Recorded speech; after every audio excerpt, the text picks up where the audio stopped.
So I want to tell very important truth how to develop your faith. मैं ये बताना चाहता हूँ कि कैसे अपने विश्वास को बांध सके, How we can increase my faith.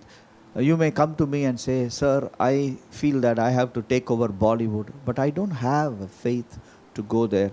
I don't have a faith to do things like that. I want to do great business, but I don't have the faith to do that. I want to become this, I want to become that, but I don't have any faith for that." और शायद से आप मेरे पास आके कहते हो कि मैं बॉलीवुड पर विजयी होना चाहता हूं, उसमें प्रभाव डालना चाहता हूं, लेकिन मुझ में विश्वास नहीं है। मैं इस व्यापार पर विजयी होना चाहता हूं, लेकिन मुझ में विश्वास नहीं है। मैं समझ नहीं पा रहा हूं किस तरीके से अपने विश्वास का इस्तेमाल करूं। मैं आऊं, ऐसे लोगों से बात करना चाहता हूं। How can I increase and develop my faith? कैसे मैं अपने विश्वास को बढ़ाऊं और उसका बांध काम करूं। Okay. So today I will tell you how to really develop your faith. तो आज मैं आपको बताऊंगा कि सही तरीके से कैसे अपने विश्वास को बढ़ाएं। There is a word in the Bible which many people they use this word without even understanding what it says. Let us turn to Romans chapter 10 verse 17. Romeo की पत्री 10वां अध्याय उसका 17वें वचन को देखेंगे। कई लोग इस वचन को जानते हैं लेकिन समझते बिल्कुल नहीं हैं।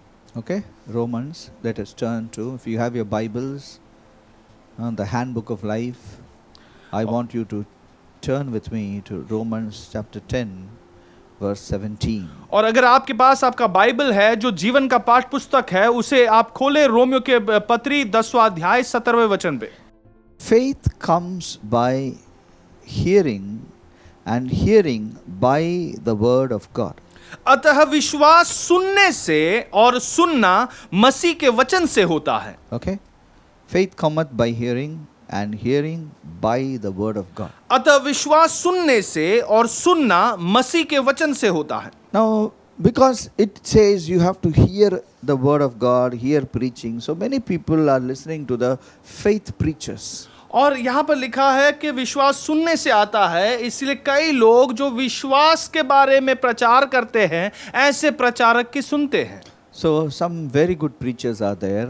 कई बहुत ही अच्छे प्रचारक हैं, Very great men of God whom I respect and revere. और बहुत से महान परमेश्वर के दास हैं जिनका मैं आदर करता हूँ। So people listen to those people. तो लोग इन लोगों का प्रचार सुनते हैं। Okay, listen to those messages. उन संदेशों को सुनते हैं। Some people go one step higher. कुछ लोग एक और कदम आगे बढ़ते हैं। They write notes. वो इसका नोट्स बनाते हैं।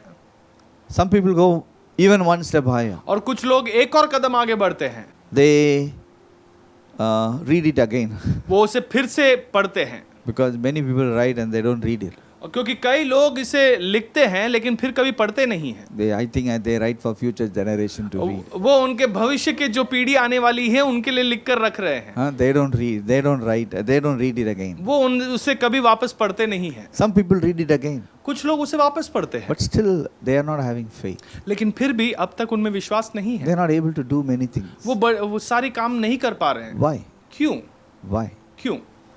So I want to give a reason for this. इसका एक कारण मैं देना चाहता हूँ। Many years back I went to meet a man of God. कई सालों पहले मैं एक परमेश्वर के दास से मिलने गया। Okay, it was almost 8 o'clock in the night. और वो रात के 8 बज चुके थे। So he came from his house. I was sitting in the hall and he came from the corridor. He came like that to me.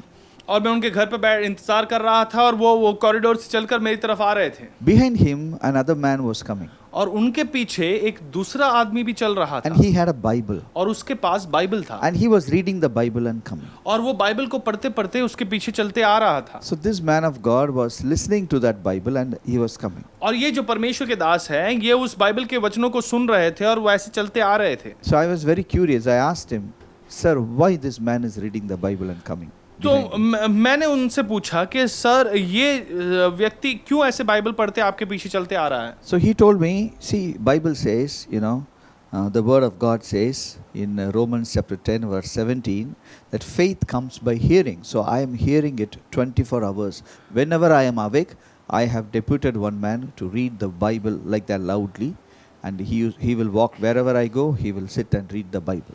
और उन्होंने मुझसे कहा कि देखो रोमियो की पत्री 10:17 में ये लिखा है कि विश्वास सुनने से आता है, इसलिए जब भी मैं जगा हुआ रहता हूं, मैंने एक व्यक्ति को नौकरी पर रख दिया है कि उसका काम यही है कि वो निरंतर मुझे बाइबल से पढ़कर ऊंची आवाज में पढ़कर मुझे सुनाता रहता है। But nowadays we have audio Bibles. लेकिन आज हमारे पास ऑडियो बाइबल है। So many people, they use the audio Bibles when they are driving, when they are walking, when they all the time the Bible is going on and on and on. और तो कई लोग इस audio Bible का इस्तेमाल करते हैं, जब वो गाड़ी चला रहे हैं, इधर उधर जा रहे हैं, वो ऑडियो बाइबल को सुनते हैं।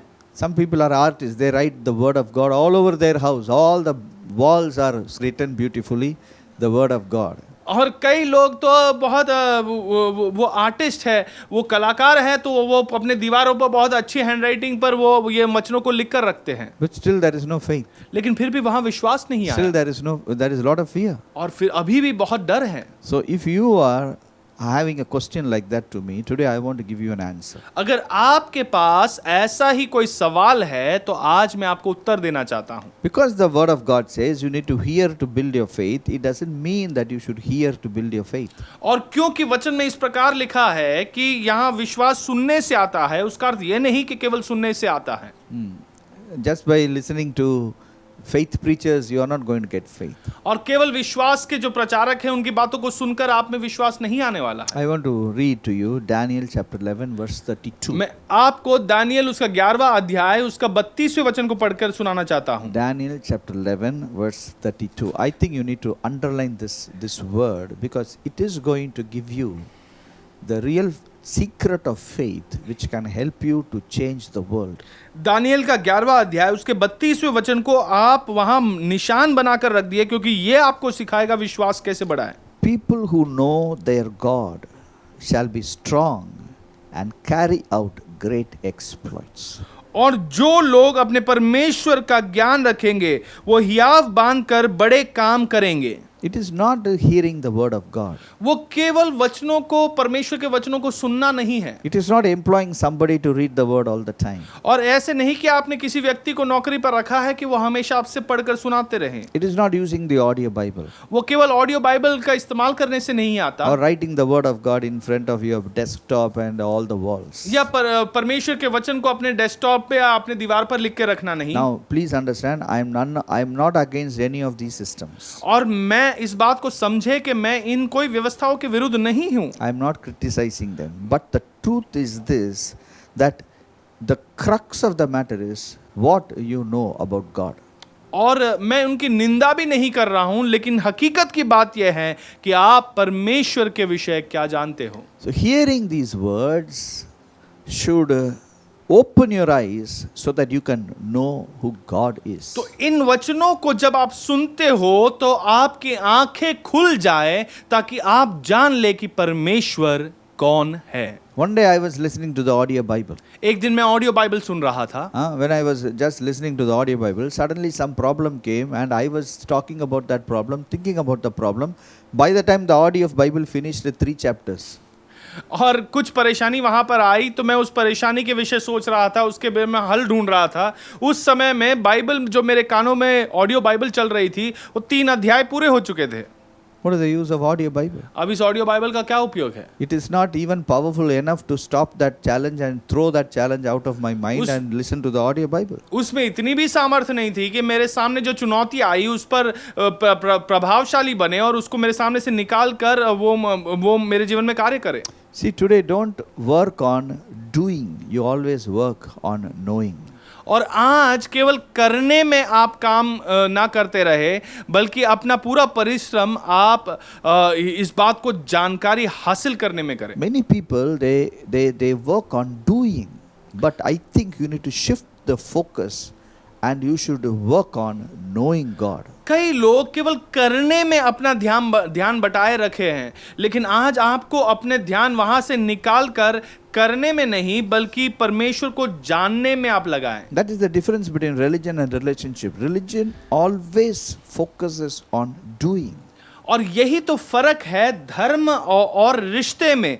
धर्म हमेशा कुछ कार्य को करने में विश्वास करता है। See, God is not actually focused on doing. परमेश्वर का ध्यान करने में नहीं है। God is more focused on knowing. परमेश्वर का सारा ध्यान उन जानने में है। So you cannot know God unless He reveals Himself to you. आप परमेश्वर को तब तक नहीं जान सकते जब तक वो आपको प्रकाशित ना कर दे। Many people want to know God, कई लोग परमेश्वर को जानना चाहते but हैं, God doesn't reveal Himself to them. लेकिन परमेश्वर अपने आप को प्रकाशित नहीं करता उनके See, लिए। you have to understand, first of all, you shift from doing to knowing. तो आप इस बात को समझ ले कि करने में, कार्यों को करने से अपना ध्यान बढ़ाकर जानने में आप लगाएं। After you get into this gear shift, I think you should get into from knowing to a revelation. और जब आप अपने गियर बदल कर आप जानने में आ जाते हो, फिर उसे बदल कर आप प्रकाशन में आपको जानना है। I tell you, your faith actually depends upon the revelation you have about God. और मैं आपसे कहता हूं कि आपका विश्वास उसी पर निर्भर है कि कितना प्रकाशन है आपको परमेश्वर के विषय। Of course, hearing a message on faith can increase our knowing of God. ये बात सत्य है कि परमेश्वर के जो विश्वास पर प्रचार हम सुनते हैं, उससे हम परमेश्वर के बारे में जो जानते हैं वो बढ़ सकता है। That's why you can always attend a church which preaches lot of faith. Still, your life can be ruled and motivated by fear. और इसी कारण आप शायद से ऐसी कलीसिया में जा रहे हो जहां पे बहुत अधिक प्रचार किया जाता है विश्वास के विषय, लेकिन फिर भी आपका जीवन डर से ही आगे बढ़ रहा है। Because faith is a revelation. क्योंकि विश्वास एक प्रकाशन है। Unless you have a revelation that God is your provider, you can never have faith for the provision of your day-to-day life. जब तक आपको यह प्रकाशन ना मिले कि परमेश्वर आपकी जरूरतों को पूरा करता है, तब तक आप में कोई विश्वास नहीं होगा कि परमेश्वर आपको संभाल लेगा। Unless you have a revelation that God is a healer, you can never be truly delivered from sickness. जब तक आपको एक प्रकाशन ना मिले कि परमेश्वर चंगाई देने वाला है, तब तक आप अपने बीमारियों से मुक्त नहीं हो सकते। This is where every believer gets into a patch of dryness where you want to know and there is no revelation. और यहीं पे हर एक विश्वासी एक सूखे रास्ते पर निकल पड़ता है, और क्योंकि उनके जीवन में कोई प्रकाशन नहीं है। See, I want to really understand God as my provider. मैं सचमुच परमेश्वर को मेरी जरूरतों को पूरे करने वाले के तौर पर जानना चाहता हूँ। So I was actually trying to know God, that He is my Jehovah Jireh. He is providing all my things according to His riches in glory. और मैं परमेश्वर को समझना चाह रहा था कि परमेश्वर मेरी जरूरतों को पूरा करता है, वो मेरा यहोवा ईरे है, और अपने धन संपत्ति के द्वारा वो मेरी सारी जरूरतों को पूरा करता But है। my life was all the time full of, wants and insufficiencies and problem. All the time there is a problem for money. और मेरे जीवन में हमेशा ऐसी जरूरतें वहां होती थी और पैसों की जरूरत निरंतर होती बनी रहती थी। But I knew God is Jehovah Jireh. लेकिन मैं जानता था कि परमेश्वर मेरा यहोवा ईरे है। I know God will provide all my needs. मैं जानता हूं कि परमेश्वर मेरे सारे पैसों को मुझे दे देगा। But what I didn't know is, will God provide my need? लेकिन जो बात मैं नहीं जानता था वो यह था कि क्या परमेश्वर मेरी जरूरतों को पूरा करेगा। One day I was blown off by God revealed to me that He is my Jehovah Jireh. लेकिन एक दिन परमेश्वर ने मुझे ऐसा प्रकाशन दिया कि वो मेरा यहोवा ईरे है। On that day I understood that God is my provider. और उस दिन मैंने समझ लिया था कि परमेश्वर सचमुच मेरे जरूरतों को पूरा करने वाला He है। will provide to me even before the need strikes me. और मेरी जरूरत मेरे पास पहुंचने से पहले ही मेरी जरूरतों को पूरा कर देता है। The day I got a revelation of this fact, I understood God is my provider. Then I was not going through the same struggle which I had before. और जिस दिन ये प्रकाशन मेरे जीवन में आई, उस दिन के बाद जो पहले मेरे जीवन में परेशानियां हुई करती थी, वो अब मेरे पास नहीं रही। So even now I have certain needs and wants, but I use my faith to overcome those things. और आज भी मेरे जीवन में कुछ जरूरतें हैं, कुछ मांगे हैं, लेकिन परमेश्वर के जो विश्वास मुझ में है उसका इस्तेमाल मैं करता हूं इनसे पूरा करने के लिए। So it is not your faith. तो ये केवल आपका विश्वास नहीं Faith है, has an ingredient in itself. और विश्वास में एक मूल तत्व भी है। When you just want to build your faith, you may not build your faith. और जब आप केवल अपने विश्वास को बांधने की कोशिश करते हो तो शायद आप नहीं कर पाओ। You need to understand the ingredient of faith and build those areas so that faith is easy for us. और आपको विश्वास के उन तत्वों को समझना होगा ताकि उन तत्वों को आप मजबूत कर सके, ताकि विश्वास आप में बढ़ पाए।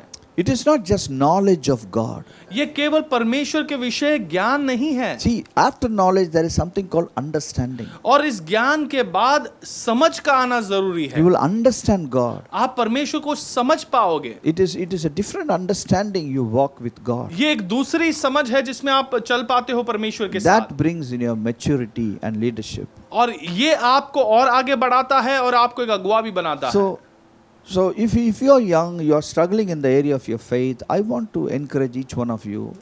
Yes, you begin to take the Bible and start to read your pet topics, pet words. If you think Psalm 23 is your favorite place, go there every day and start to read that and try to understand what God is doing in that area. तो अगर आप विश्वास में बढ़ना चाहते हो तो आप निश्चित तौर पर अपनी बाइबल उठाए और आपकी जो प्रिय टॉपिक्स है उसे पढ़े, और जो भी अध्याय आपको पसंद होता है, मान लो भजन संहिता 23वां अध्याय आपको पसंद है तो उसे बार बार पढ़कर उसे समझने की कोशिश कीजिए। That's why it is not the Bible knowledge you have, it is a revelation of God you have. और इसी कारण ये बाइबल के बारे में आपका कितना ज्ञान है ये नहीं मायने रखता है, बल्कि परमेश्वर को आप कितना जानते हो ये मायने रखता है। Now again I am in Psalm 23. और मैं भजन संहिता 23वें अध्याय पर हूँ। It talks about, what all God will do to me. और यहाँ पर लिखा है कि परमेश्वर मेरे लिए क्या क्या करने वाला है। I walk through the valley of shadow of death, I will fear no evil. There are a lot of words which talks about what God will do to you. चाहे मैं मृत्यु की तराइयों से क्यों ना होकर गुजरूं, मैं कोई दुष्टता मुझे छू नहीं पाएगी, ऐसे कई सारे वचन है जिसे मैं पढ़ता हूँ और But विश्वास it all आता है। begins with one word, God is my shepherd. लेकिन ये सारी बातें एक वचन से शुरुआत होता है कि परमेश्वर मेरा चरवाहा है। Unless you know God as your shepherd, how can such bigger blessings will come to you? जब तक आप परमेश्वर को अपने चरवाही के तौर पर नहीं जानोगे तब तक आप कैसे जान पाओगे कि परमेश्वर की आशीषें क्या क्या आपके Dear लिए है। friends, your knowledge of God will help you to become strong and do great works for God. मेरे प्रिय दोस्तों, जब परमेश्वर के विषय ज्ञान रखता है वो आपको और बल देता है और आप परमेश्वर के विश्वास में और बढ़ पाते हो। It is my prayer, it's my desire that each one of you build your faith, और ये मेरी प्रार्थना और इच्छा है कि आप में से हर एक अपने विश्वास को बांधे, which is very useful. जो बहुत ही फायदेमंद होता है। Okay? It's very useful. और ये बहुत ही फायदेमंद होता है। Building your faith is very, very useful. अपने विश्वास को बांधना ये बहुत ही फायदेमंद हो सकता है। Okay? You need not build your righteousness, but you need to build your faith. आपको अपनी धार्मिकता बांधने की कोई जरूरत नहीं है, बल्कि अपने विश्वास को बांधना जरूरी है। It says, hold fast to the faith without wavering, because he who promised is faithful. और यहाँ पर लिखा है कि अपने विश्वास को दृढ़ पकड़े रखो, क्योंकि जिसने वायदा किया है वो विश्वास योग्य है। It is a revelation. That is called, you can only hold fast to a revelation, not to anything else. और ये एक प्रकाशन है। आप जो कुछ बातें आपको प्रकाशित की गई है वो उसी बातों को आप जान सकते हो, समझ सकते हो, और किसी वस्तु को नहीं। You cannot hold fast to a knowledge. आप किसी ज्ञान को आप दृढ़ धर नहीं सकते हो, Because if you are only holding on to knowledge, there will be an anti-knowledge which will come and destroy the knowledge. क्योंकि अगर आप केवल इसी ज्ञान को पकड़ के रखे हो, इस ज्ञान के विरुद्ध आने वाली कुछ बातें आएगी जो आपको नाश कर देगी। For example, if you know God is my provider, that's a knowledge.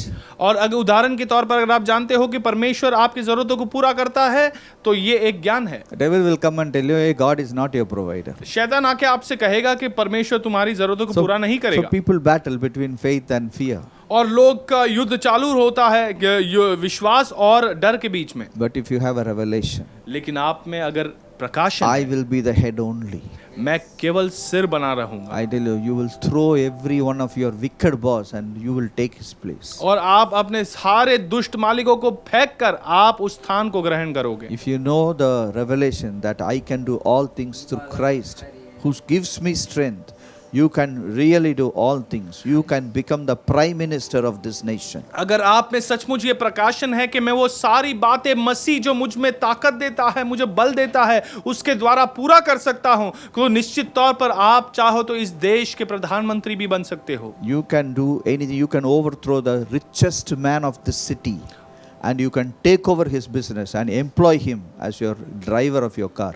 और इस शहर के सबसे धनी व्यक्ति को अब अपने स्थान से बाहर फेंक कर आप उसके स्थान को ग्रहण कर कर उस व्यक्ति को अपने गाड़ी चलाने के लिए ड्राइवर के तौर पर नियुक्त कर सकते हैं। That is the force of faith. यही विश्वास की ताकत है, That is the power of faith. यही विश्वास की सामर्थ है, That is the potential of faith. ये विश्वास की क्षमता है। It begins with what God has revealed inside of you about him. और ये सारी बातों की शुरुआत उससे होती है कि परमेश्वर ने आपके जीवन में अपने विषय क्या प्रकाशन किया है। Why should God give such a fat book to me to read? परमेश्वर इतनी मोटी किताब परमेश्वर ने मुझे क्यों दी?